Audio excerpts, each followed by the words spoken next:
इस संस्मरण का शीर्षक है श्री महाराज जी के मुझे प्रथम दर्शन, स्वामी दयानंद जी की स्मृतियों में से। जब मुझे श्री महाराज जी के प्रथम दर्शन मिले तब मेरी अवस्था कोई 20 वर्ष की थी।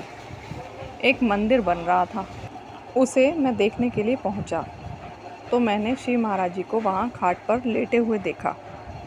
मंदिर की चिनाई करने वाले लोगों में कल्लू खाती था। उसने श्री महाराज जी के लिए खाट डाल दी थी। विचित्र भेष और विचित्र भूषा, थेगरी लगा हुआ एक लंबा सा कुर्ता, हड्डियों का ढांचा मात्र लंबा ताड़ सा शरीर, मुख पर विचित्र सी दाढ़ी, मूछ और सिर पर रूखे धूल से सने हुए अस्त व्यस्त बाल। मेरी जिज्ञासा हुई, ये कौन पड़ा हुआ है? किसी ने बतलाया कि साधु है। यौवन की अल्हड़ता में मैंने बोला, यह कैसा साधु है? यह तो पठान सा दिखे है। तब मुझे बतलाया गया, यह बड़े विद्वान हैं। केवल विद्वान ही नहीं, बहुत ऊंचे पहुँचे हुए संत भी हैं। मुझे बड़ा आश्चर्य हुआ। पहुँचे हुए संत, विद्वान और उनका ये वेशभूषा। पता चला हाँ, ऐसा ही है।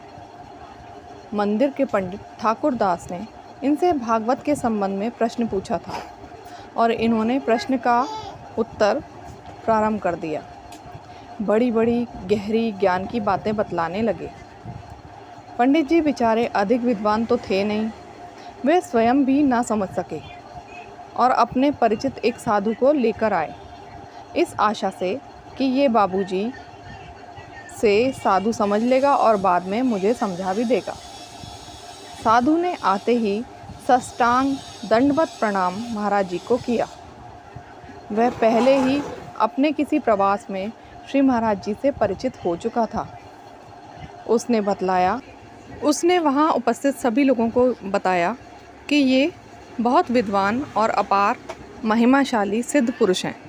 तब से पंडित जी श्री महाराज जी की सेवा करने लगे और धीरे धीरे सत्संगियों की भीड़ बढ़नी प्रारंभ हो गई। इस प्रकार श्री महाराज जी के मुझे दर्शन प्राप्त हुए और आगे चलकर ये परिचय इतना प्रगाढ़ हो गया कि पठान सा दिखने वाला उस महापुरुष ने मेरे जीवन की दिशा ही बदल दी।